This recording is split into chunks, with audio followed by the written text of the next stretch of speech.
Welcome to the Slop Temple. We pray this video helps. In this video, I will explain how to summon the Kraken in Fish. First, you'll need to find the ancient Kraken altar, which is hidden deep within the ocean's darkest trench. Once there, gather 3 essential ritual items: a glowing pearl, a siren's scale, and a leviathan's tooth. Make sure your character possesses at least 50 magic points to successfully initiate the summoning. This initial preparation is crucial for the powerful ritual ahead. Next, carefully place the glowing pearl into the altar's central depression. Then, arrange the siren's scale and the leviathan's tooth onto the 2 side pedestals. These items must be positioned precisely to channel the ancient energies. After placing all 3, interact with the altar's glowing runes to activate it.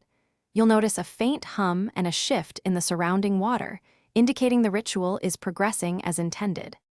Now, open your spellbook and initiate the call of the deep ritual chant.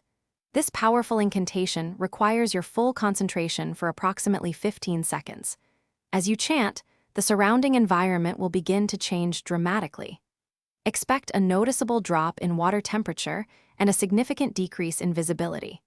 These are signs that the Kraken is responding to your summons, so remain steadfast and continue the chant without interruption.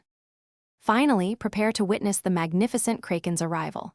After a brief, intense tremor shakes the ocean floor, you will see its massive tentacles emerge from the abyssal depths. The creature will fully manifest, often accompanied by a powerful, echoing roar. This roar can temporarily stun any nearby creatures, so be ready for the impact. Congratulations, you have successfully summoned the legendary Kraken in Fish. Thanks for watching. Consider subscribing if we helped you.